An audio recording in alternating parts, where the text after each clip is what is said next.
I may have forgot to mention that Ken O'Malley of Husker Outdoors, our speaker tonight, is the exclusive sponsor of our door prizes. So even though we've got some of the value may not be as high, we've got probably about 35, so probably 2/3 of you in here are going to win one. So thank you, Ken, for sponsoring the door prizes. He's going to spend a couple minutes talking about the products that he represents. All right, let's find our seats, please. All the stuff that you I don't know. I've only just started exploring fishing clubs. I fish by myself a lot. You don't need to go look any. All right. Brian, you want to come on up and introduce our speaker? All right, ladies and gentlemen, please, your attention.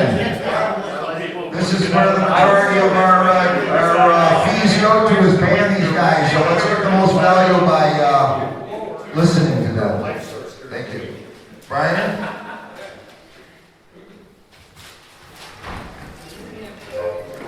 All right, everybody, here to introduce our featured speaker for tonight. Ken Husker O'Malley grew up in Chicago, Illinois, and is the founder of Husker Outdoors. A Chicago Sun-Times outdoor contributor, Ken currently resides in Mokina, Illinois, and fishes locally year-round. He's on the pro staff for Clam Outdoors, Vector Hooks, IGO Plastics, amongst others. This evening, Ken will focus on teaching about local waters that are only a short drive away, including local cooling lakes, strip pits, and fishing the Des Plaines River. So without further ado, please welcome Ken to the club.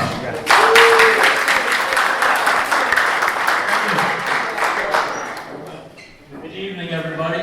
Thanks for having me out. So, a little bit about myself. Touched, with some of the things that Brian touched base on. I am a local guy out south. So, the one thing I'll be covering, a few bodies of water that you guys may have fished, may not. It will be the Des Plaines River, down near the I-55 corridor. Heineke Lake, that's not far from there, Braidwood, but also I'll be covering strip pits and ponds, and LaSalle, if anybody's been out there. So I do pro staff for quite a number of companies, some big, some small, and everything in between. A lot of the door prizes that are, tonight are from those companies, like Clam Outdoors. We're mostly known for ice fishing, but we do have, open water, got blackfish gear, but also Fortis nets that range anywhere from, panfish, to bass, all the way up to muskie. And they're great nets, check them out, they're awesome. High quality, we've got extended handles. Some of the door prizes from Clam in there will be the Mackey plastics. Yes, they're ice fishing plastics, but you can also use them during open water for panfish, bluegill, crappie. Vector hooks. There's a bunch of my favorites in there as well. Anywhere from Racky hook, the cut SSW, which I like using for drop shotting, amongst other things. And then also some of the EWGs and flipping hooks too. And I do got a wide range of some of my favorites here, including tornado trebles. If anybody's interested, you can get 20% off with my discount code. You can't beat that. They're quality hooks. Ken, does anybody ever know what an EWG designation, you hear that? Maybe you can just explain that, because I know that's... No problem. Some people, I didn't know what that meant when I first saw it. Okay. So it's an offset hook. This is kind of the worm hook here. Don't think I have any, but it's basically what it is. From the eye hook, it comes and then bends down, and then comes in like that. So when you're rigging it, you're going to have a bend up in the hook, and then and you're gonna skin hook whatever you're using, whether it's, mostly like creature baits. Does that stand for extra wide gap? I mean, Yes, it does. Okay. EWG is extra wide gap. So something like this, like a creature hog, it's a perfect hook for that because it's gonna come up and it's gonna rotate. So you got that extra wide gap for the bigger baits. Where your normal worm hook has a slight offset too from the eye, but it's not going to have more of a straighter shaft to it versus the wider gap too for those bigger baits. Tell them about the treble hook that's very unique about that. Let's get one here. Okay, so this right here is a number 4 tornado treble. It's going to be hard to see, but you guys, one unique thing about this, so who's used the circle? Okay, so you don't ever set the hook. You basically just reel down, the hook turns, and then usually catches the fish right in the corner of the mouth. Well, the neat thing about these tornado trebles is it's got an offset to the hook, where basically it's doing the same concept as well. You're gonna, basically your catch rate's gonna go up, guaranteed.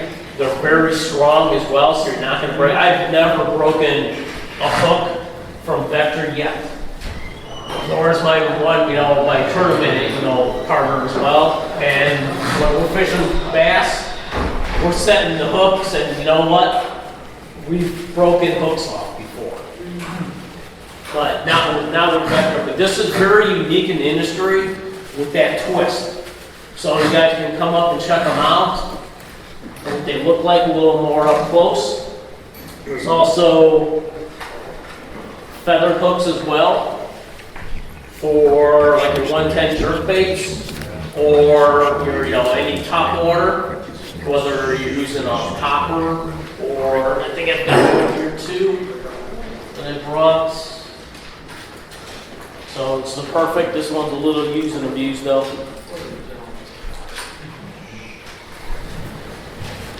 Also, IJW Plastics, that's Ice Junkies Outdoors.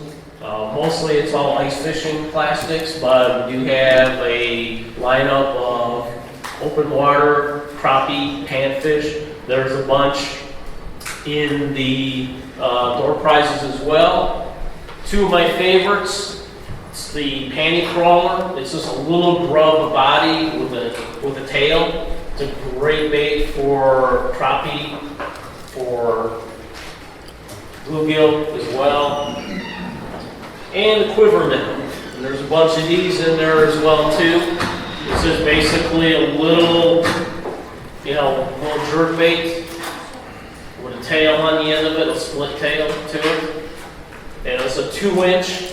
But again, this is going to catch a wide variety of panfish, rock bass. I even catch largemouth on these things.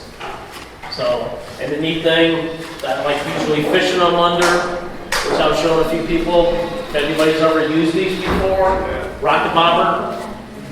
Hey, go and check them out. There's all variety of different sizes to them. This is the panfish one, but they make it, different larger sizes to them. You can cast this thing country mile.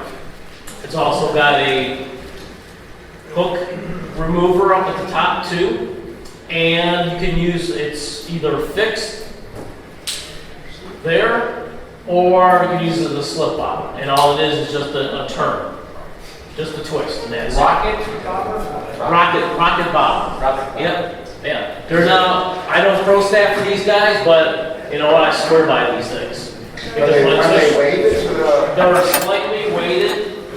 But again, you can rig them, and you can let them, especially for finicky crappie, crappie will sometimes come and fish. When they come up and they'll hit a bait from below, and a lot of times, if anybody's ice fish, spring bobbers, your spring bobber will actually go up because they're coming up from underneath. You can set these to float like this and do the same concept, where then all of a sudden the bobber will go up. So it's a very unique bobber.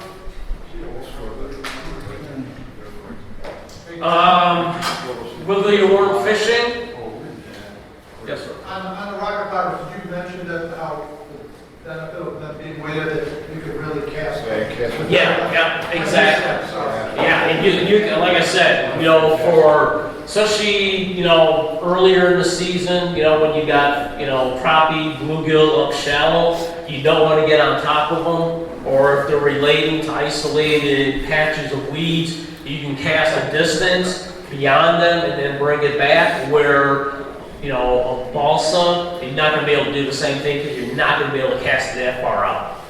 So it's you know, go and check them out. There's a few other companies that, you know, make something similar, but the Rocket Bobber, I think, is the best one by far. A few other door prizes. Wiggle You Weren't Fishing. They donated some hand-tied crappie and bluegill, and some walleye jigs are in there too. Hand-painted, hand-tied. They're up in Madison, Wisconsin, so I approached that for them as well. So there's a nice assortment of crappie and bluegill. There's a few walleye hair jigs as well in there. So hopefully you guys can, you know, grab up a few of those and win those. So it's, you know, and anybody you know, Dale Bowman? That you spoke here before. Okay, yep. I contributed, you know, to his weekly outdoor fishing report. I've been doing that since, I think around 2008. So you can see my reports out there every week. If you want to know if anybody's on Facebook, check out my group page, Husker Outdoors. I have, you know, daily, weekly reports out there as well on local waters, but even I spent 10 days up in northern Wisconsin earlier in the month and posting everything I did up there as well too. So everything is up to date, unlike, you know, everything's usually a week past when you see things out on, you know, the Sun Times. You go onto my Facebook page and be able to see a lot, everything that's more current and up to date. Versus, you know, what's the hot bite, what's the hot body of water, what's going on. You can have to see everything that's there firsthand. You know, basically, I post daily, or anytime I'm on the body of water, I'm posting, you know, that day. So, as you can see, I'm a pretty busy individual. I also, Waterworks marine fishing team as well. They're out in Country Club Hills out my direction. So I don't have a whole lot of free time. You know, the one thing I always ask, you know, everybody asks, oh, what do you want for Christmas? Well, I want more time. I don't need fishing gear. I got enough of it. I got room, I got an entire garage full of stuff, I got rods galore. I need more time. Because I got a daughter just finished up college. She played 2 sports, did a lot of traveling for that. My son with baseball. He's only a year away from going to college too, so I'm a busy individual. So, but every free chance I get, I'm on the water no matter what. So, all right, I think enough about me. You guys are sick and tired of hearing what I do. So let's start with the Des Plaines River. So who fishes the Des Plaines River? Okay, what area? Way up north from you. I figured as much. So I figured. So here's a chance, you know, to learn, you know, some of the bodies out, you know, out south. You guys, as I go along, if you got any questions, feel free to raise your hands and we go along. Oh, I used to live by the Plains River in Riverside for 35 years, and the river's much cleaner now than it was. They took out all the dams, probably 10 years ago or so, or maybe longer. They took out all the dams so you could freely, I don't know, I guess go down it. But last time I went over there and just watched the people fishing. They were using corn dyed with Kool-Aid red to kind of simulate fish eggs. So, Many uses of Kool-Aid. Oh, Didn't know that one. For color, I'm sure. Yeah. So the area that I'm going to be talking about is down by I-55. So kind of unique thing with this area is you got 4 rivers to fish from, okay? Because basically, you've got the Kankakee. This is the Plains. Here's I-55 up here. You got the DuPage River up here. And you go down between the Des Plaines and the Kankakee that forms the Ojai River. So you got Dresden, you got Lock and Dam, you got Heideke right here with Goose Lake.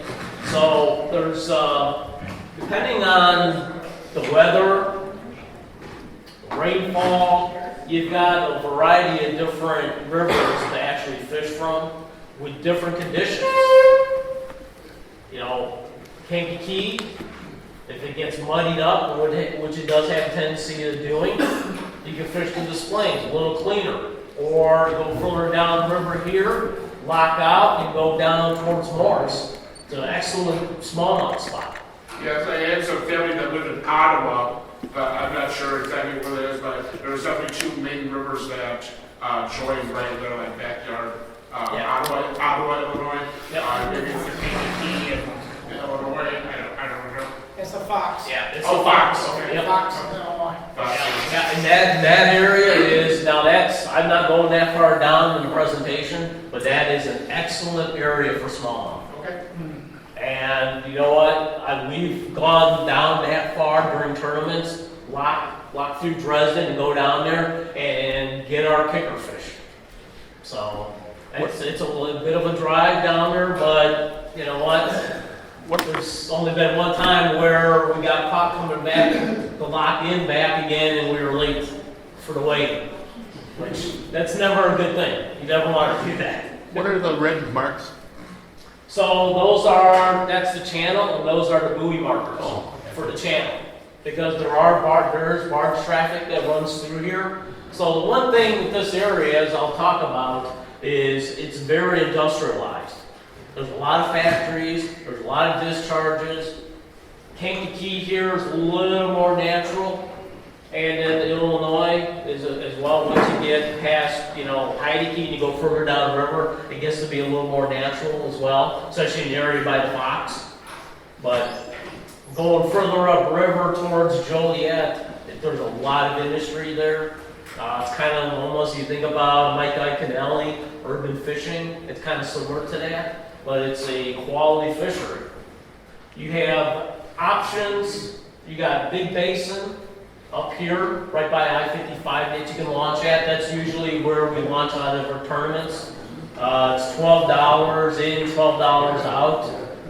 But if you ever want to go and, free launch, down here by the Kankakee here, you got the Des Plaines Conservation Area. Very nice area, huge parking lot. You've got 3 launches. It's free. Only problem is during the summer months, it gets extremely busy with pleasure boaters, jet skiers, because it's a wider area of the river. So you're going to get a lot of people going up and down and up into the Des Plaines. But that's any body of water. If anybody knows, during the summer months, you got to get out there early or evening. But midday, when we're fishing tournaments, we got to battle a lot of the pleasure boaters, especially the pontooners and everything. But you know what? That's any body of water. So some of the areas, good areas to fish. I'll start up here and I'll kind of work my way down, and we'll go further up. So right now, as everybody knows, we need rain. Okay. A lot of bodies of water, rivers are extremely low out my way, out south. I can't tell you the last time we had rain. My grass looks like this floor right now. Because I have to pay for water, so the last thing I'm doing is watering it. We have to take care of all my wife's flowers. So it's looking like this right now. Since beginning of May, we've had no rain whatsoever. So we're way behind. Yeah, I was just recently on Lauderdale Lakes, and for the first time I noticed that the buoys were made sideways. Yeah. One thing I'll touch base with Heideke, right now there's basically warning signs up by the launch because the water level is so low right now. And the thing is with that launch, it's a concrete pad that drops down like this, straight down. If you go over that, good luck. You're gonna have to get towed out, because if you try to even remotely try to get back over, you're gonna tear your axle right off. I've seen it happen. And that's why they got warning signs all over the launches right now, because of the shallow water, because we just had no rain.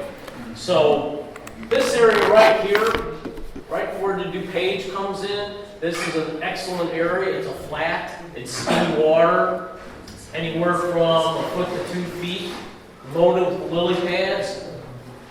This is kind of what I call combat fishing. It's a great area for frogging. Thing is, you're not going to get huge numbers, but that's probably where, especially this time of year, where we're going to get our kicker fish, those bigger largemouth, because they're going to be up all in here under those lily pads. There's not going to be there's not a whole lot of current going through any of these rivers right now. The Kankakee is probably the best shape right now of any river, but there's hardly any flow going on in Des Plaines River right now. For guys who want to fish this or go up into the page, you can get up in there, but at this point, I'm sorry, didn't see you back there. Kankakee River, have you gone in out of Momentum going east to where the Indiana Illinois line is? Yep. Do you remember, do they still have the off the river launch where the old campsite trailers and cabins used to be over there? It's pretty beat up. It is good. Yeah, I probably wouldn't recommend launching there. Okay, but that land and everything was given to the state. They were supposed to make a state park, and did they ever spend anything like that? Yeah, that I don't know if they've ever had any plans on doing anything with that. So, but right now, that's a pretty good area to fish down here too. For guys, basically everybody's using aluminum boats right now, flat bottoms, if they want to get up in there, because we've actually, with the nitro, we've actually gotten stuck on sandbars and actually had to get out of the boat and literally get it off the sandbar. Right now, that's not even doable. So basically, anybody with a flat bottom john is the ones that are probably do the best right now, because they're going to get bigger smallmouth going up into the DuPage River. So just because of the water levels.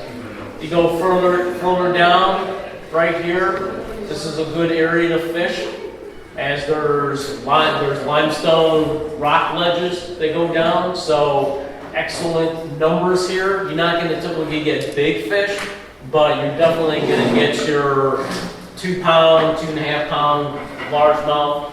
One of the best baits that I like to throw is basically just a little shaky head, and it's a back scent hit one. And you basically just throw it up on shore and then just bounce it down the ledge. Get a lot of largemouth, get a lot of rock bass though too, unfortunately. Or basically using just a simple Med rig. Can't go wrong with this. This is a do nothing. It's amazing why none of us ever thought of making something like this. Because what does that resemble in the water? I can't think of anything. Yeah, not even a leech. But I tell you, this is an awesome bait. Up in northern Wisconsin, totally killed smallmouth on these things. Or one of the other things is basically using a power bait jig with a 4-inch jig prop is another good option.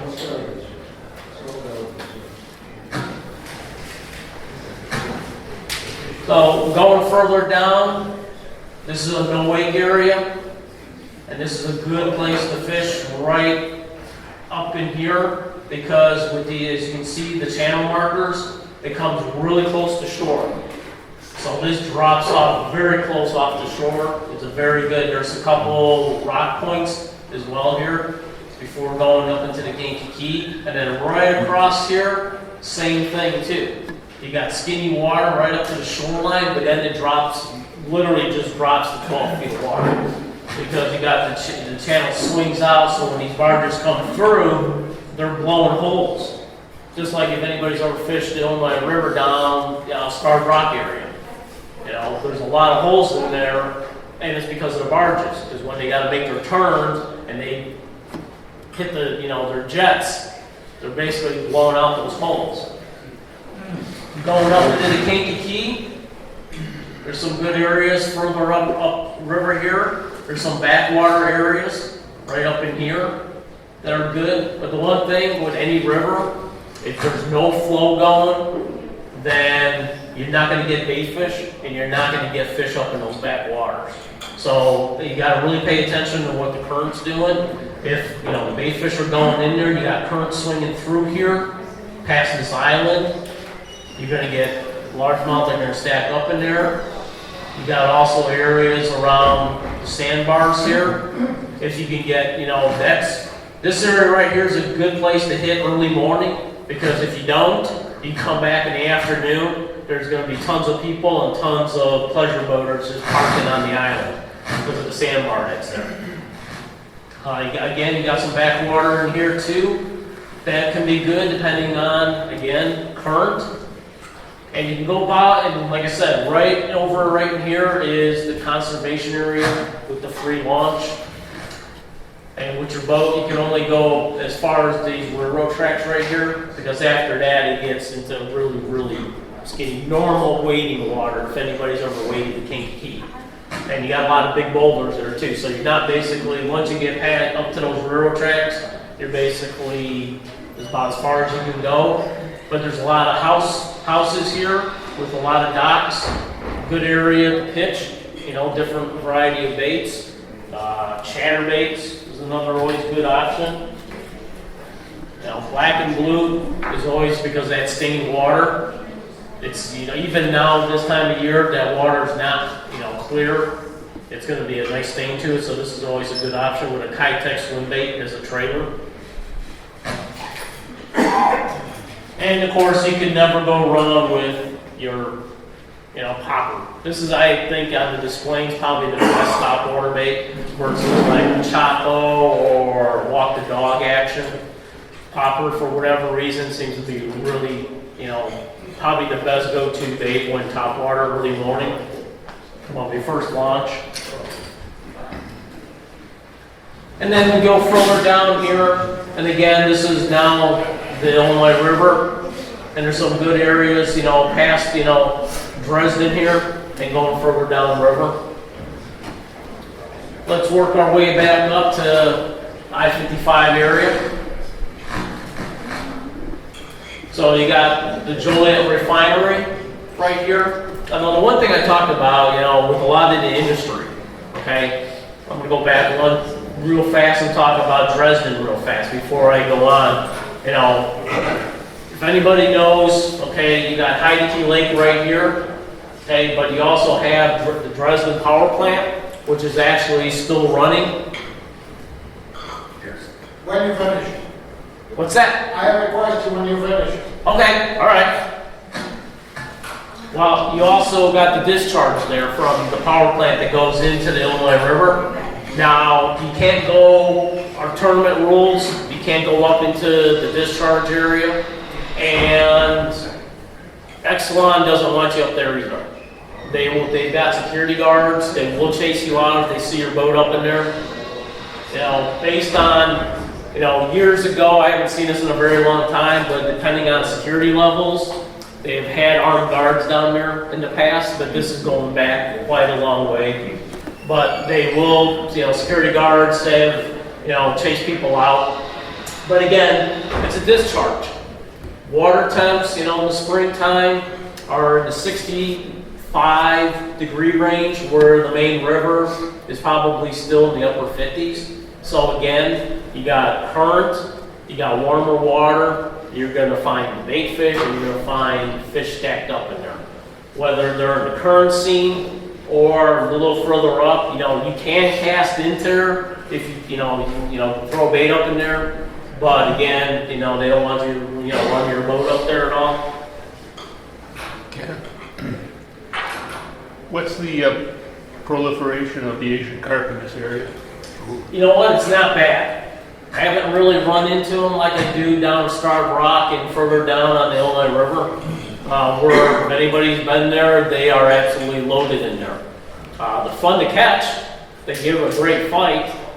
But I like to toss them on shore for eagle food. Eagles love them. It's good protein. But I don't like them in my boat because they bleed a lot, they smell, they're messy, and they're really just not pretty looking fish. What do they But bite? What do you catch them on? anything, blade baits, Really? crankbaits. Sometimes you inadvertently snag them on the backs. But there's tons, but there's really not as many in this stretch of the river.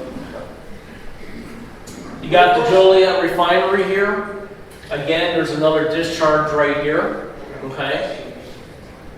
Are there any spots where you can fish from shore on this Flex River on the prior side? Pretty much no.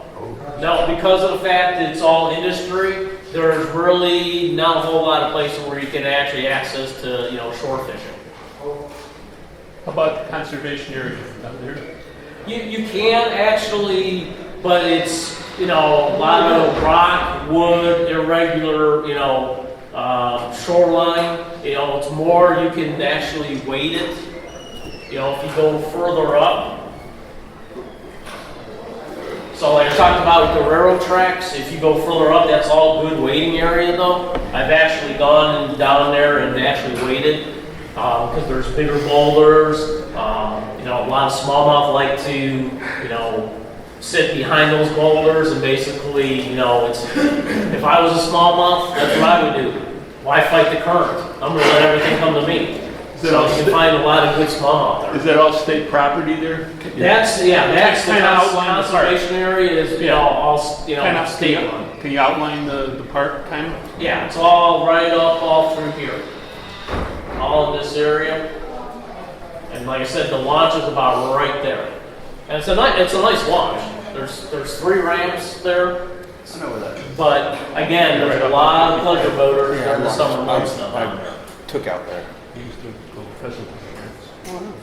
All right, now if we go north of I-55 and we're heading up towards Joliet, you got the Joliet refinery, and there's a discharge there. Now the interesting about this one, it's only usually like a 5-degree difference in water temps, but it comes out blue. The water's blue. So when the river's a little dirty or even stained, you can definitely see where you're, between that current coming out of that discharge and your main river. It's easy to see because the water clarity is totally different. Don't ask me why it's blue, but it is. But again, it's a slightly different water temperature change. So again, it's another area that congregates, bait fish and bass. You go a little further up here, you got some backwater area. Too. And a nice point here that's got, rock ledge to it. One thing, there's a lot of points, and anytime you see points on the river, you're going to have hard bottom. You're going to have that structure. Backwater area, depending on, again, what the current of the river's doing. If, you got a lot of stagnant water. It's a good area, though, when you do that current to pitch baits, because you got a lot of cover, a lot of down trees. It's a good area to go and work. You also, right outside of here, you've got a rock dike here with a ledge that you can work as well. You go a little further up again, you got some backwater area that you can run probably right up to here before it gets too shallow. And again, right now, you're probably not running a boat through here unless you want to get stuck. Again, here's another point. That's a good area for smallmouth because of the fact that you got ledge is probably around 5 feet of water that drops down to 12 feet, and then is right adjacent to the channel too. So it's a perfect feeding area. Right up in here too is an excellent area because of the fact you got current that comes up into the shoreline. Basically, it flows down this way, hits off that shoreline, and comes back out. And again, it's another good staging area that we get good numbers of fish. Again, you got another little point up here with some rock ledges. You go further up here, and basically you've got spawning flat right up here. That's good in the springtime because you got large amounts that are spawning. Go a little further up as well. So anybody knows, if anybody's been out my way, you got the boat. If you want to gamble, the boat's right there. So the one thing that they did over the past 2 years though is they built a bridge here to go to the gaming boat. So again, you got bridge pylons. It's more structure now for the fish to hang out on. You got another point that comes out, and you got a little backwater area right up in here, and you got a rock ledge right that extends out right before it drops into the main channel, which is a good area. We've got some quality largemouth, some smallmouth there as well. Kind of one of my go-to areas that I like to hit. And then you go further up, and basically you've got another discharge right here. This is the Joliet discharge. If anybody's been on I-55 or I-80, I'm sorry, you can actually see the power plant because I-80 is just further up here, and so you can actually see the power plant from looking south down the river. Again, it's another discharge. Joliet. Yeah. Yeah. Is that still in service? It's still in service, actually. We want people. Yeah, yeah. They talked about Dresden. Last year, actually, in December, was supposed to be the fun. They were going to shut it down. They decided not to. They didn't pull the plug on it. Nukes are staying alive. So again, this is another area, discharge area. That's good because again, the water temp is different. This one too is a hot water discharge. They have a buoy line that runs right across here, so you can't even if you wanted to, you can't run your boat up in there. So, but you can cast into there.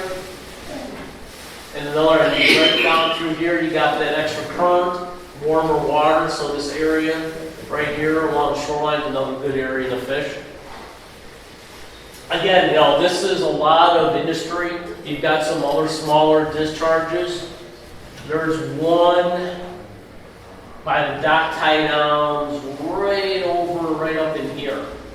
It's kind of funny too, because there's a little hole in the wall, and the water basically bubbles and comes up, and it's not a hot water discharge, but it's from one of the industries, and there's just loads of bait fish that just congregate in there, and you can catch, we've caught bass, walleye, northern pike, carp, you name it, but just because of the fact that the sheer numbers of bait fish, I mean, if you run up towards there, you just see schools of bait fish everywhere. It's just, again, it's another more current, a little oxygenation that's coming out of there. I'm not even sure what industry is there that's producing it, but it's basically just a little cut whole concrete wall with a hole, and the discharge is coming up from under there. And you actually can see it bubbling sometimes. But again, it's a good area to fish. And basically, this is kind of what, as an average, you're going to catch anywhere from, 2.5 to 3. This ain't going to get you the money. This will probably put you, I think, this day, I think I'll finish probably 4th. So just out of the money. But again, the kicker fish running up to the DuPage River, if you can get up in there, which a lot of guys are doing now with just aluminum john boats just to get up in there. Or fishing that area just outside of there to get, your kicker largemouth. Because that's what it's all about. This is really a great fishery that doesn't get a whole lot of publicity, but there's plenty of tournaments. Angler's Dream. This was Angler's Dream tournament. But it's an excellent fishery for a wide variety of species. Like I said, there's northern pike, walleye are in there, a few sauger, plenty of carp and catfish, crappie, there's bluegill. So every game fish you can, think of. With all the industry and stuff like that, are you ever concerned about eating any of the walleye, sauger? I can honestly say that I have never eaten anything out of there. But I'm also, and also just a disclaimer that I'm probably 95% catch and release. So, How far Asian carp coming up this way? you know what? Again, I haven't seen a whole lot of them like I do when I'm, either launching out of Spring Valley down on the Illinois River or at Starved Rock when I'm fishing, slaughter in the spring or the fall. I haven't really seen that many like I do in that stretch. So I'm sure they're there. And because I know even they've spotted them at the electronic, the barrier up in Lockport. They're there. It's just a matter of time. And I know they're in the Kankakee too, because I've caught, between big head, carp, they're in there too, but just not the sheer numbers like you do, down Peoria, all the way down to Peoria. Fred Krause, who was an outdoor writer and fisherman guy, kept on the Illinois River. He fished there since he was a little big kid. The only thing about Fred is he passed away at the age of 79. They never had a lot of electricity because everybody grew old in his house. All right. I don't need a single fish on that Illinois River. If you ever fished at night over there and saw the barges coming up there with the hazardous cargo and all that stuff, you'd be very concerned. But Well, everything's fun. Yeah. Just for you again, think this day I think I was third, so I got into some money with some little bigger fish. Braidwood Lake. How many people have fished Braidwood? Okay, I was going to say, I know there's people that have fished Braidwood. Why is that? March 1st. Everybody wants their boat out. That's the first lake that's, depending on ice season. This season was kind of bad in this area, so there was a lot of lakes open, but you also don't have lakes that have 60, 70 degree water temps either. So March 1st comes, people are lining up a day before to get out there and fish, which I don't blame them. And March 1st, from March 1st through the end of the month, the place is packed. Tournaments as well, but it's a great option for that, get your boat out for the first time of the year. And it's not too bad of a drive either. And it's a cooling lake. So you got your launch up on the north end here, which is over by the cemetery. And then also you got one down south here too. So you got two different launches to pick from. And again, the one thing I tell people, pay attention to the water temps. One question. Yeah. Do they have a dock or anything at that north? Yep. There is one there. There is one there. And does it have any stations where it goes up and down? Can somebody grab it if they're handicapped in order to get it? There are rails on both sides, just like on the south end They too. are there. Yeah. Thank you, sir. Yep. So, because it's a cooling lake, you want to pay attention to your water temps. It's key. No matter what time of the year it is, 72 to 75 degrees is kind of ideal what I'm looking for. But, I tell people one thing you want to go and do, depending on, if you're on the north end and you launch, and again, this is the cool side. This is the hot side. Because basically, like any cooling lake, the water's going to flow through all these islands and then come back into the plant. Okay? And that's what it's designed to do. And we'll discuss, some of the more typical cooling lakes. This one is a little more unique because it's more natural. But there's an area right here that is almost, depending on what the plant is doing, is basically almost like a river. There's that much current going through there.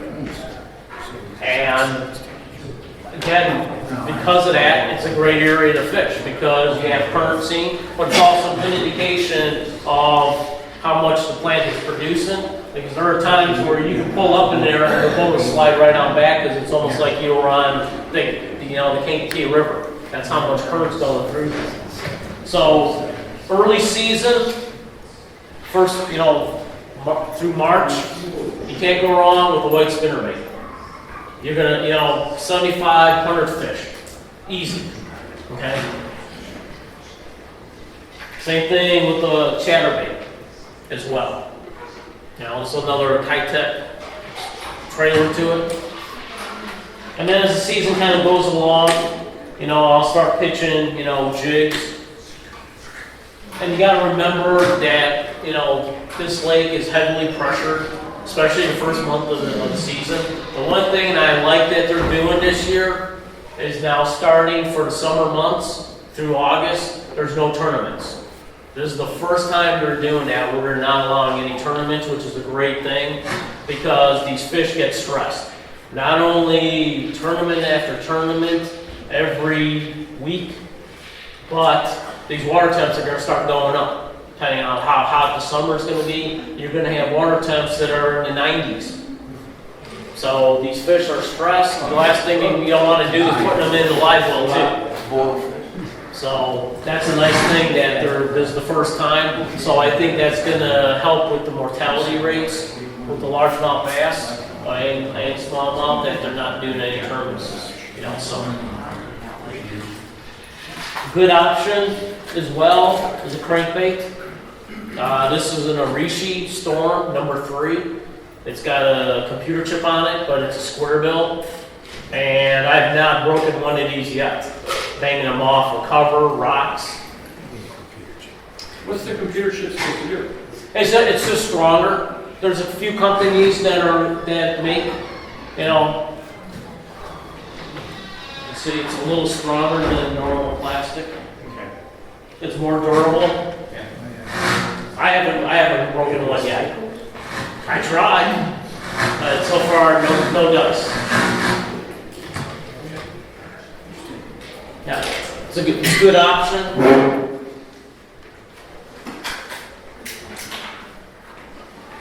There's a couple humps here. There's some rock humps that hold good fish.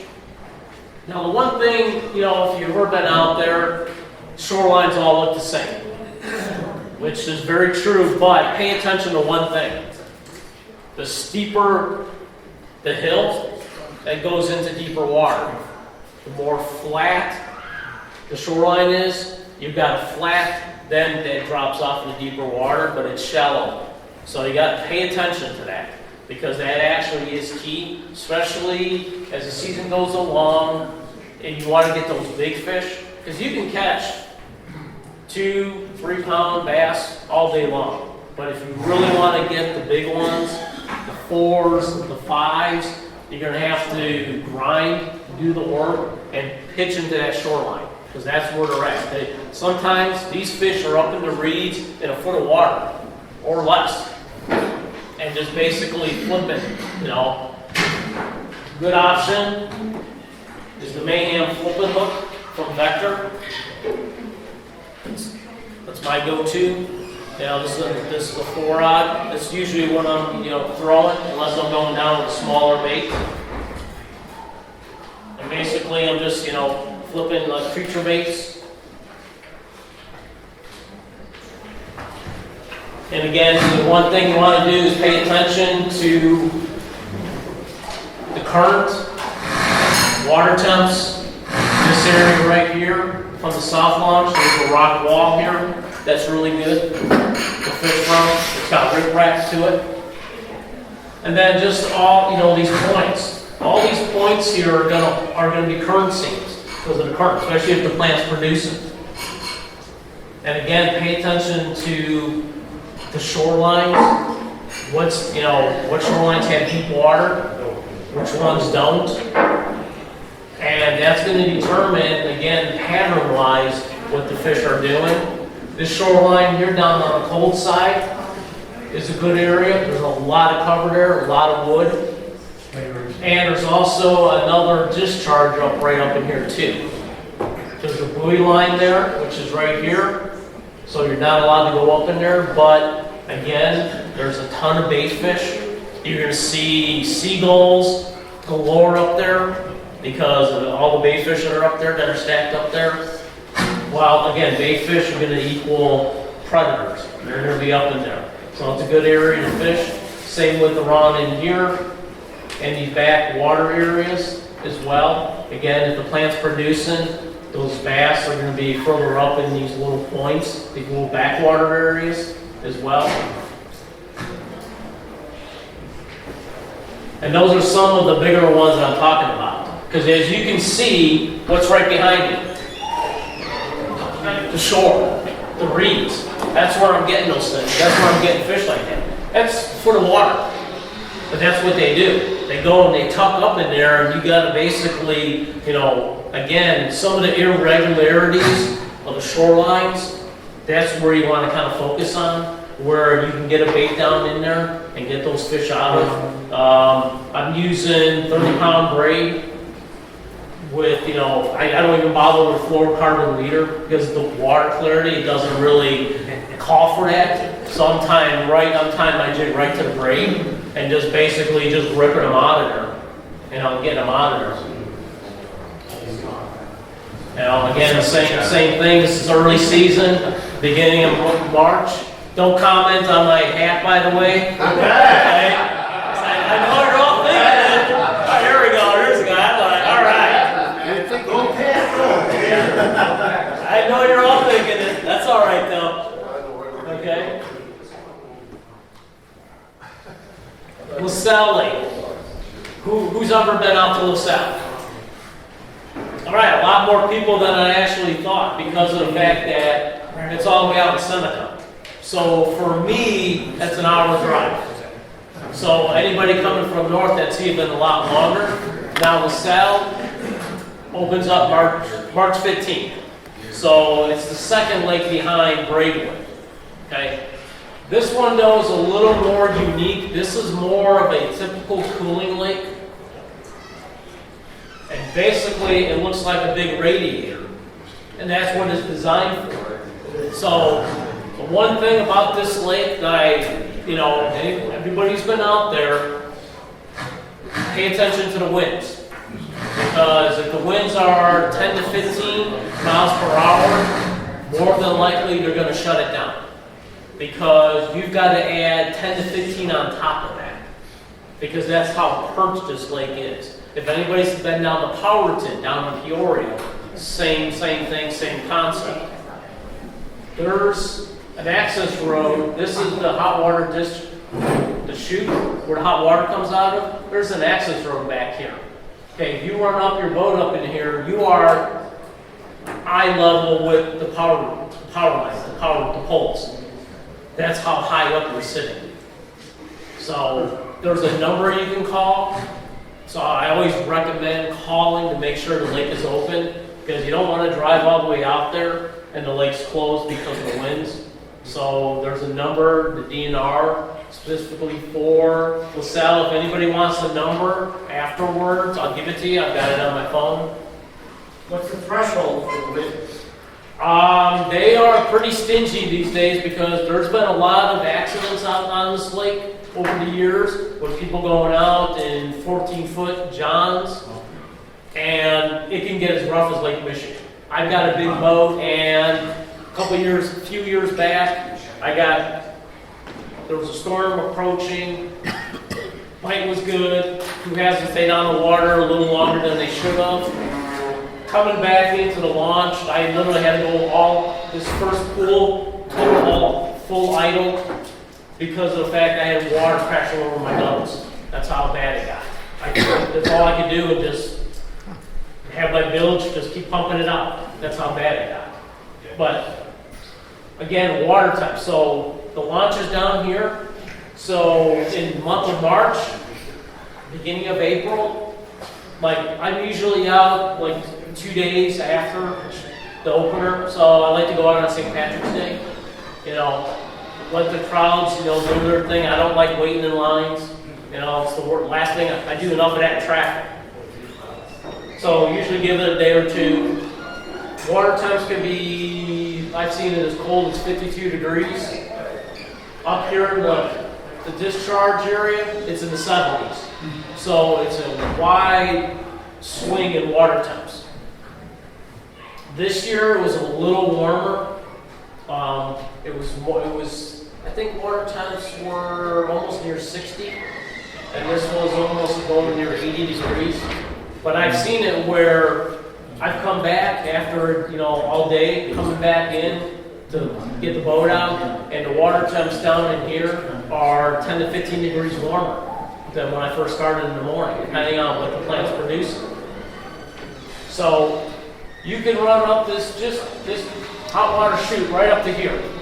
That's as far as you can run. And there are signs up there, no entry, is as far as you can go here. But again, this is a good area to start with, depending on water temps. If the water temps, again, I like anywhere from 72 to 75 degrees is ideal. And then also paying attention what the plant is producing, because it's, you're dealing with current too. Current seams, points. Those are good areas as well. Right here is also a good area because you got the water flowing out and hitting off this bank and then coming down and then again following through. And it's designed to do that. It's not a fishing lake.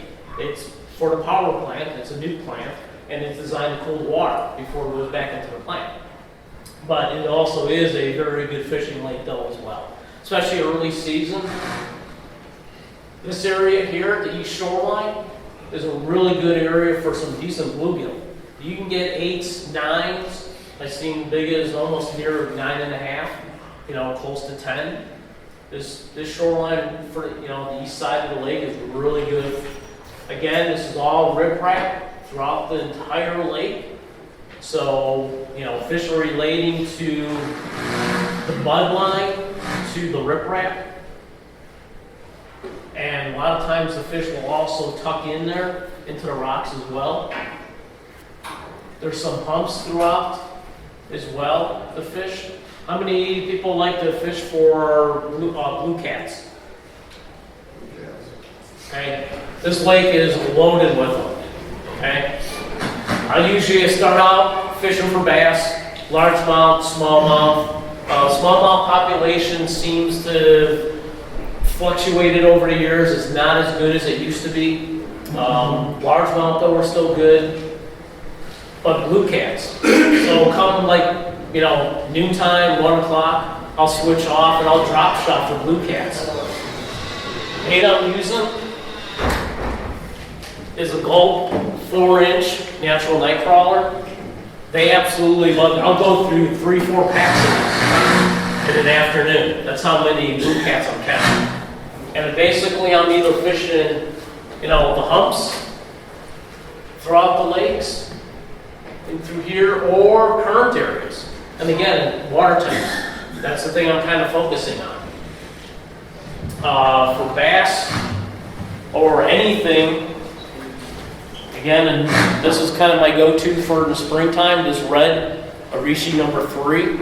It's perfect bait to, bounce off those rocks, that riprap. And this color is just dynamite.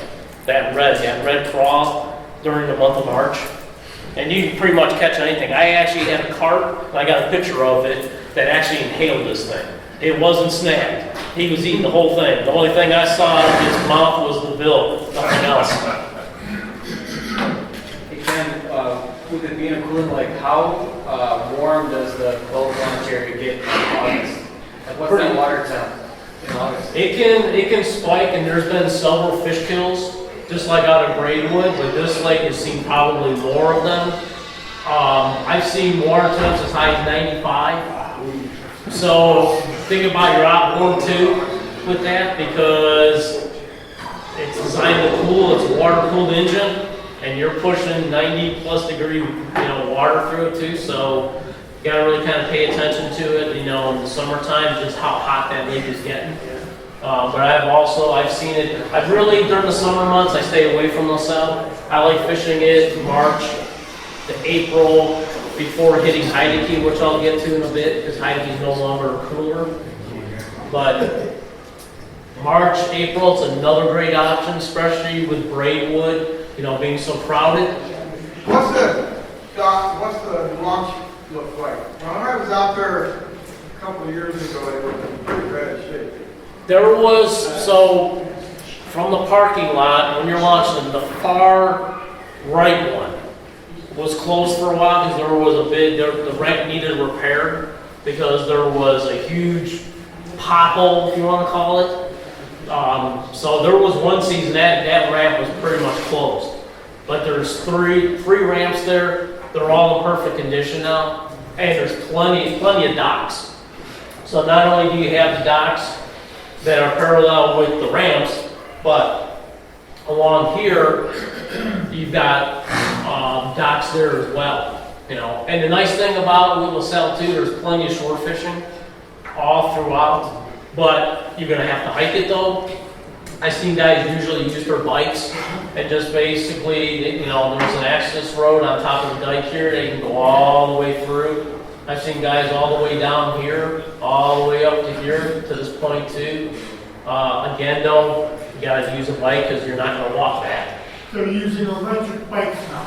Electric bikes are probably a good option. I've seen guys doing that. They got some pretty nice setups actually, where they're pulling a cart behind them. They got rod holders. They got all their gear behind them. So it's a pretty neat setup that these guys do. And they basically just, you know, again, fish, you know, the wrap, throw in, you know, bait for blue cats or any other baits, you know, for bass or whatever. Another good option is a swim bait too. You know, it's a Kitech with a all-terrain tackle jig head. It's a good option to go with. Do they restock? Do they stock fish after fish kills? They do, but basically it's based on their schedule. So there's been times where, like the smallmouth population. The smallmouth population took a big hit. Quite a long time ago with fish kills, walleye too, because there's a rearing pond out back. It's not on the map here, but there's rearing ponds. The DNR from the state, rearing ponds. Some walleye get into the lake. Occasionally you'll catch one, but as you know, walleye don't do very well in 90-degree water temps. Okay, and two, you know, the thermal climb. You know, the good thing though with, you know, LaSalle, there's plenty of holes there for these fish to relate to try to get out of that. But again, water temps are 95, they're 95, okay? And the air temps are in the 90s too. So again, it's pretty toasty. The one other thing, in this area here, there's a flat, as you can see, that comes out. One thing I'll always pay attention to when I'm out there is seagulls. If seagulls are in this area, they're dive bombing. I know there's a lot of bait fish, and you're going to get hybrids. Plenty of hybrids. Literally, you can catch one after another. Small lipless crankbaits, quarter-ounce lipless XPS by Bass Pro Shops is a good one. It imitates that, you know, that size of bait fish.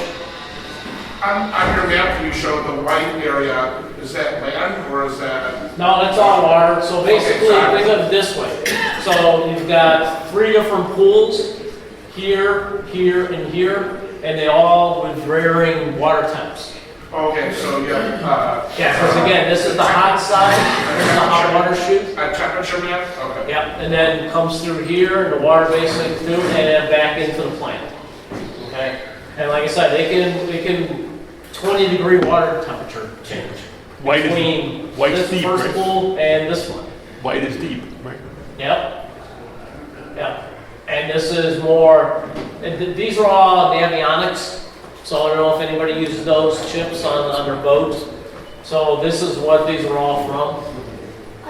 So you can actually, there's better contour, but you know, based on for the slide, you really can't see it that well if I, you know, shrink it down. But there's tons of humps here. And like I said, the one thing that you don't like doing, if you don't want to catch blue cats, you can catch those things all day long. That's how many are in this lake.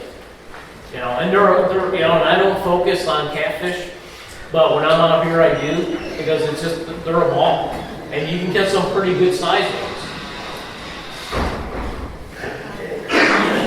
Now, this is a typical morning. This was St. Patrick's Day. Largemouth, plenty of drum. There's the carp that inhaled that crankbait. and blue cats. So there are blue cats that are 5 times that size of that. You know, but this is for, you know, I drop shot. So it's a finesse presentation, braid to fluorocarbon, and I have a blast with those things. The only problem is though, you know, they mess up the boat. Because they're very slimy, but they are all catch though. Is that an actual catfish or is it? That's a blue cat. So is that like, I mean, I've never really heard of a blue cat. Is that like a channel, a version of a channel cat? It's in the cat. It's in that family, but they're more grayish colored. There are, but that's a good point to bring up, Chris. There are channel cats in there in LaSalle as well, and plenty of them. But I think for the most part, the blue cats are probably the prize species out there nowadays because there are some big cats out there in the 20, 30 pound range. And that's the thing, the blue cats get bigger than channels. That's the most noisy cat. If you fish drop shot for them, how far from them are you? So that's a real good question. So my feeder length is anywhere from 6 inches to a foot, tops. And the 12 foot, the 12 inches is the absolute top I'll go with. It's usually around, because you just want that bait just off the bottom. And the one thing about this, bait, it's scent driven. So it's it's a simple thing, but whatever, I discovered this years ago, this natural night crawler, you can find these anywhere. Meyer has them even. I actually found them. So anytime I find them, I buy packs of these things because I'll go to 3 or 4 packs in an afternoon fishing for blue cats. But yeah, it's just that scent is what triggers it. Do you have to hook them on the drop shot in the middle or on the end? I just right on the tip. And sometimes they'll bite off the tail. There's a little tail to them. Still keep using the bait. Wow. It don't matter because they're attracted to that scent. Heideke Lake. So how many people fish Heideke? Good number. This lake is getting better by the year. It's no longer a cooling lake. The power plant shut down quite a number of years ago, so it's a natural lake. So, I know everybody likes going out there. This opens up April 1st, but again, this is a natural lake now. So again, it was extremely cold to start, the opener. Last year was the same way as well. Ideally, I like to wait. That's why I like to hit LaSalle in March. But typical, you get that water temp in the 55-degree range, that's when you want to get out there and start hitting Heideke. Because the walleye are going, the smallmouth, the muskie as well. There are some absolute big muskies in this lake. The biggest one I've gotten so far this year is a 37 really. But there's plenty of 40+ inch fish. I've been in a long time. What conditions does this bridge in to get to the back low? Well, that's an excellent question. With the water levels right now, you can get a cabin cruiser through there. Really? No, I'm exaggerating, but I've seen guys with walkthroughs, no problem. Used to duck. No problem. Yeah, I would sit down. But average, I'm thinking right now I've got about probably a good foot of headspace going under the bridge. And again, that's, the water levels are so low out there right now. But yeah, getting over to the north side of the lake is not a problem. So again, here's the Illinois River right behind it, right through here. And this is Heideke, you got your launch right here. This is the south side of the lake, this is the north side. I personally like to go to the north side of the lake, only because of the fact that there's more structure as far as humps. Here's the bridge right here. If you look on certain maps, they're going to say that this is a 60 to 70 foot hole. No. This is about probably close to 30 feet And it's actually a little, there's a point right here along this east shoreline. If you go straight out from that point out there, that's where you're gonna find the deeper water. And again, this is actually a really good area. This is a gravel point that drops out to 12 feet of water and then gradually keeps going deeper. It's a good smallmouth spot, good walleye spot as well. Same thing with this shoreline as well, because you got bigger chunk rocks. The thing is, you gotta remember, there's no varying of water temps because it's not a cooling lake anymore. However, pay attention to the winds because this is a cooling lake and it's perched, meaning it's higher than the surrounding land, so wind creates current. So you want to pay attention to, if you go out there, pay attention to the winds, you know, a couple days prior to. And if you got a shoreline that's being pounded by the winds, that's a great place to start because you're going to have tons of bait fish and more than likely you're going to have a ton of smallmouth. This lake is loaded with smallmouth. But if the water's that low, you gotta be real careful leaving the launch area. That zigzag, Yes. that's all Yep. rocks. Yep, because you actually, it's a harbor, so you actually got to go out of the harbor out to the main lake. And right now, it's about 2.5 feet.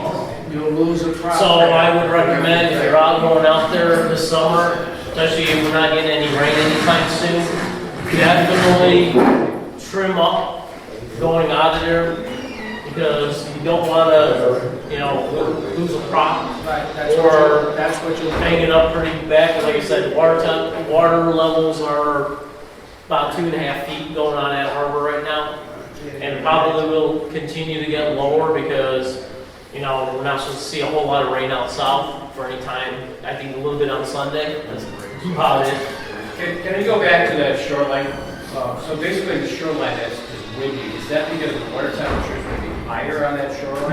No, but, well, depending on the air temps, so if you think about it, just like any lake, if you've got, you know, 80 degrees, sunny, not only is that congregating bait fish, but all that surface water, because remember, your water temps off your electronics, that's only surface.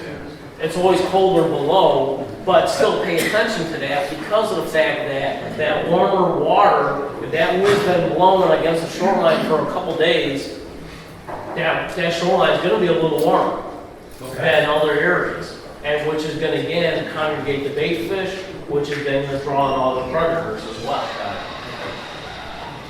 So this used to be the old buoy line. It's no longer there. So there's a island right here. This is on the south side. So this is a good area to start with if you want to throw top water in the morning. Chacos are really good baits I like to throw with the vector hooks, the number 4 tornado trebles. And then what I'll do is I'll put on the back of it a feather tornado treble, just for a little added profile change to it, instead of the standard hooks that are there. So I like throwing this behind there. A lot of guys come out and target the hybrid stripers. Oh yeah, yeah. And I'll get to that too, because there's, again, like I talked about with Sal, again, you know, there's a lot of flats.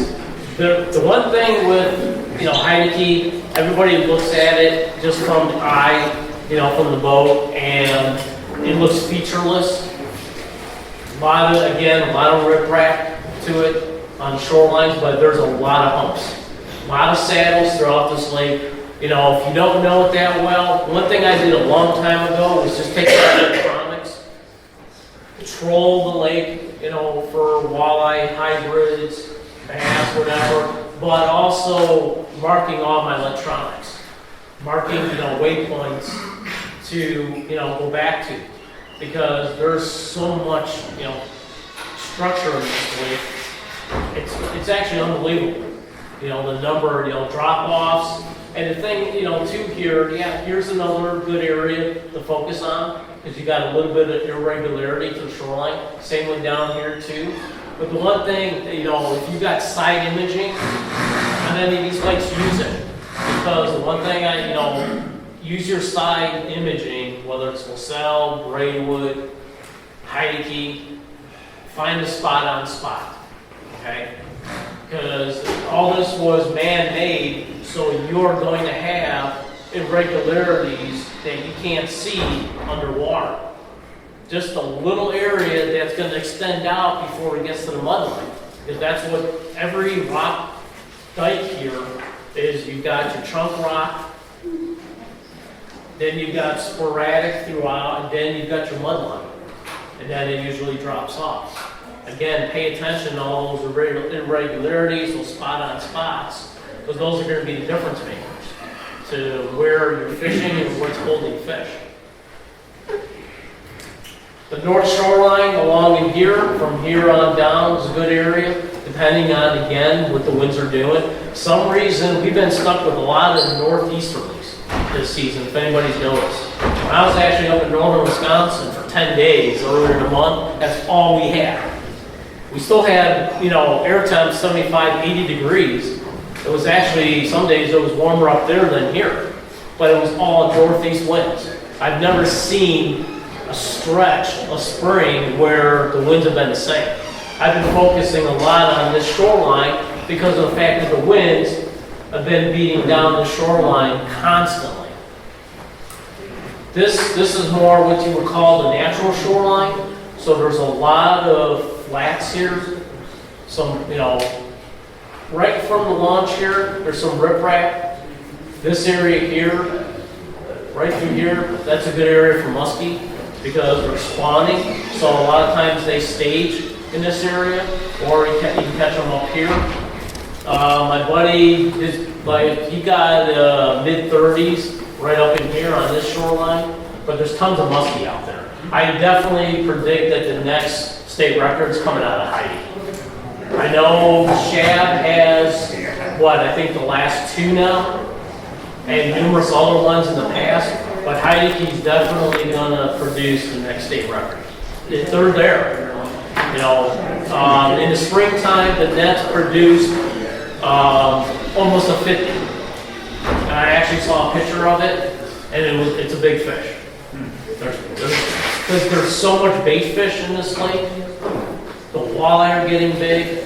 You know, the smallmouth population rebounded back from when it was cooler. The largemouth I caught one of my biggest largemouth in the spring on the north shoreline, right over here by, again, you know, irregularity. There's the old pumping station, because that's where they used to get the water from, was from the Ojai River. So the pumping station is still there. So it extends out and creates a little island. And I pulled almost a 5-pound largemouth from that area. So the largemouth too are even getting bigger. And then the hybrids too, you know, a good option to cover water is the troll.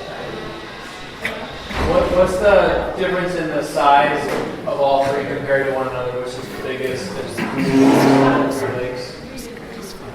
I would say as far as LaSalle, as far as water volume, I would say LaSalle is the biggest based on just the water volume, with Heideke and then Braidwood. But you gotta remember, Braidwood has all those islands to it.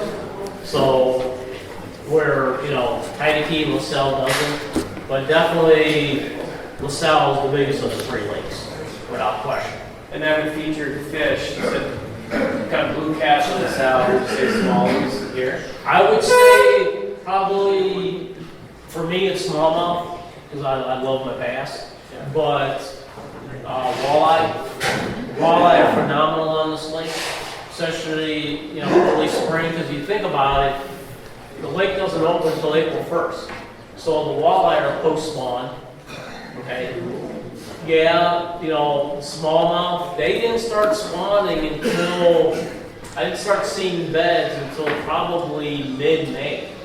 Things were behind, because we had, again, a cold spring, and then May started to jumpstart everything. It was almost like Mother Nature was on steroids and trying to catch up with everything, because I saw the same thing up in northern Wisconsin too, where, you know, we had water temps anywhere from 65 to 70 degrees, and I was almost near Lake Superior.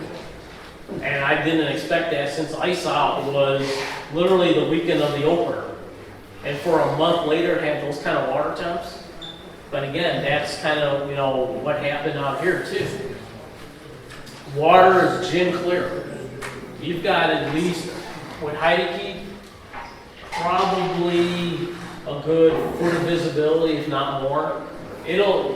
Once the algae bloom happens, it'll get green, it'll get that green tint to it, but in the springtime, it's extremely clear compared to most lakes.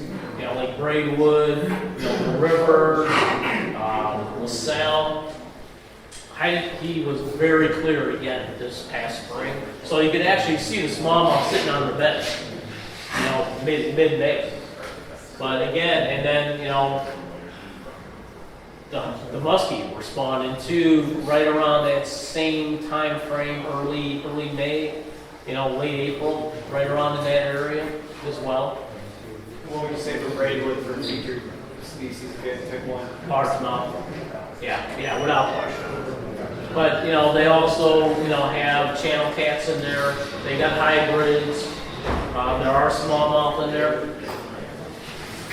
Water column hybrids usually stay. I'm hearing people catching them on top water and the bottom way. Depending on the time of day and if they're feeding. So the one thing I mentioned out at LaSalle was pay attention to the birds and what the bait fish are at. If they're up there feeding, those hybrids are literally busting the surface. Okay? So pay attention to them because that's where you're going to find your hybrids.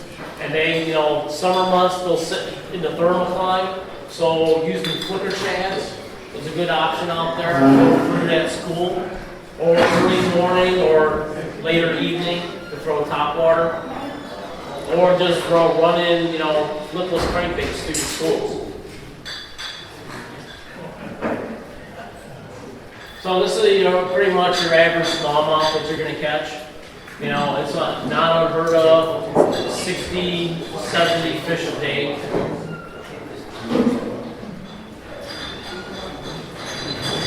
They're the average walleye, 20-inch walleye. There are some bigger ones. I've gotten 28s out of there. Yeah.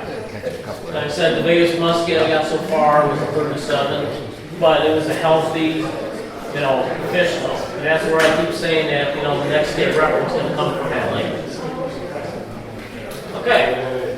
Last little topic, ponds and strip pits.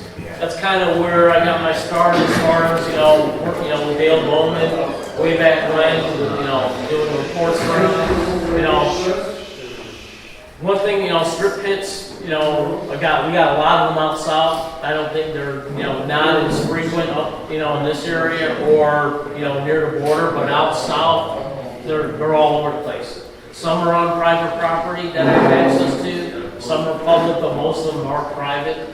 But again, it's an excellent place to put in the boat or kayak. Last year was kind of a tough year because we had such a cold spring. The weed growth was behind, and the one thing that the fish, you know, relate to in these, you know, these pits is that weed line. They basically cruise up and down that weed line, and it wasn't there. It didn't develop until mid-June. That's how far things were behind. So a lot of the times what the fish were doing, and the water temps went through the roof because we had a hot spring. Water temps got in the 80s, we didn't have many weed, you know, that defined weed line, fish were hanging out in the thermocline the entire summer. From late spring through summer, it really made fishing tough. You say, I've read about it, when you say pit, to me that's a hole, right? That's exactly what it is. A burrow pit. You see a lot of them along the highways. So what's the bottom look like? I mean, is there any leveling, any stepping? Some of them, so a lot of them, depending on which ones, some of them will go, you know, you have your shoreline, it'll go down to like 7 feet of water, and 7 feet is usually where it'll start, that defined weed edge, and then it'll just bottom out. Some are 17 feet of water, some of them are 20 plus, gin clear water, some of them are deeper even, depending on. The one thing that I do with, any retention ponds and strip pits, how many people ice fish here? A few guys? Okay. One thing that I do with bodies of water is I ice fish too. Because that's how, I'm learning what the fish are doing before ice up in the fall. So I know, where when I get first ice, where to go. But also in the springtime, I know what the fish are doing and where they're relating to once open water comes.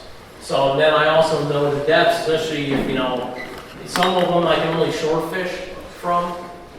Some I can take my boat in. Some I can kayak, depending on, accessibility. But that's the one thing I do so I know the depths. Retention ponds, great places to fish because, one, you can bring your grandkids, they get bored relatively quick. So it's a great place, you're close to home. And I'll tell you, there's some excellent, retention ponds that hold big crappie, 14, 16-inch crappie, 5-pound largemouth, channel cats. Which ones hold fish? You don't know. Because one, how did they get there? Birds, drop them in. Homeowner associations sometimes will go and stock them. But again, you gotta get out there and fish them and just see which ones hold fish, which ones don't. Basic, right now, evening time, the baby 1 minus. There you go. Yeah, I was gonna tell you I was gonna get to the baby 1. Okay, this is a great bait right now. Feeding bass in the evening hours. Jigs, again, with the strip pits because you're basically bouncing them off the ledges and bring them down, and a lot of times those bass will just hold right off the ledge. Top waters are good, spinner baits as well is a good option in the spring.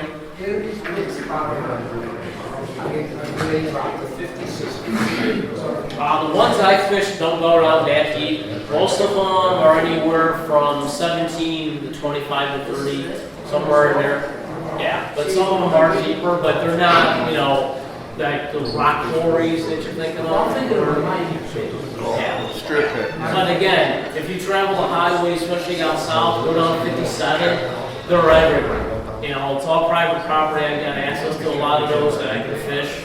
But, anywhere where there's bridges, overpasses, that's where you're seeing a lot of those because they're using that to build that area up.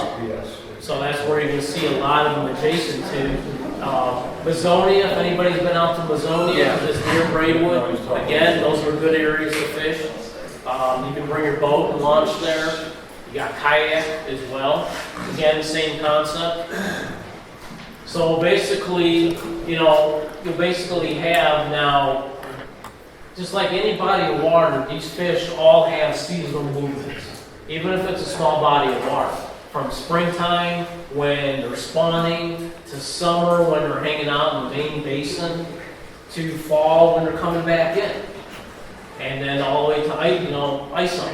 So just because it's a small body of water, they are still doing their seasonal movements like any big body of water does with fish. They will also hang on weed edges, irregularities. I pay attention to my electronics, whether I'm in my kayak or in the boat, or even fishing from shore on smaller ones. They relate to inside edges as well as the outside. Just like any other body of water.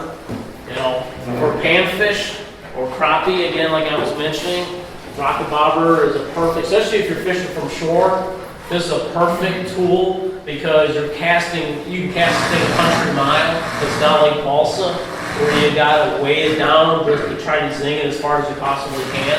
While that affects the presentation and whatever bait you're using, small, tiny jigs for panfish, that's affecting your presentation because you're using so much weight and the resistance. Especially crappie or bluegill, when they get very finicky, What do? They kind of nip at the bait a bit. You know, they don't want to commit to it, and if they're getting any kind of resistance, they're not going to take the bait in. Especially when you got like 3, split shots on your line because you're trying to just cast it out. Where this is going to do all the work for you. Yeah, last spinner bait that you showed, what part of that does the fish go for, the whole thing, or just the? Well, sometimes, depending on how aggressive they are, they'll T-bone it. Or they'll hit, this one, I got a Kalen scrub on this one. Sometimes, if they're short striking, just like with any spinner bait, I'll put a trailer hook on it. But they're not going for the shiny? Oh, they will sometimes, and that's where they'll T-bone it. Okay. But again, that when they hit it, and you feel that you set the hook, a lot of times you're still going to wind up catching them, when they do that. But again, the pocket bobber, like I was mentioning before, this is either a fixed float, or you can adjust it to where it's a slip float too, which is kind of neat, because it's either or, depending on, your presentation, both work excellent at times. Sorry, I have 3 minutes left. I can talk. And again, simple baits, these are part of the door prizes. Quiver minnows, panty crawlers, simple baits. I fish, from handfish, I basically plastics almost 95% of the time. The only time that I don't is pre-ice. When I'm out there, I want to see where the fish are relating to, whether they're weed clumps, outside weed lines, they're in the basin. I'm going to use spikes, grubs, wax worms, just to know where the fish are at. I don't even want to catch them. I just want to know where they're at, so when first ice comes, I can go right to them again, and then put the plastics on it. And then that basically, always have some spikes with me just in case, or I'll rub it on the bait sometimes just for added flavor or scent. So, and Hi guys, let's just have a little bit more patience. We're almost done here with the raffles. So again, some quality fish that you can catch on the, strip pits and ponds. Big crappies, big bluegill as well. So again, I want to thank the club for having me out tonight. I appreciate it, guys. You guys, got any other questions?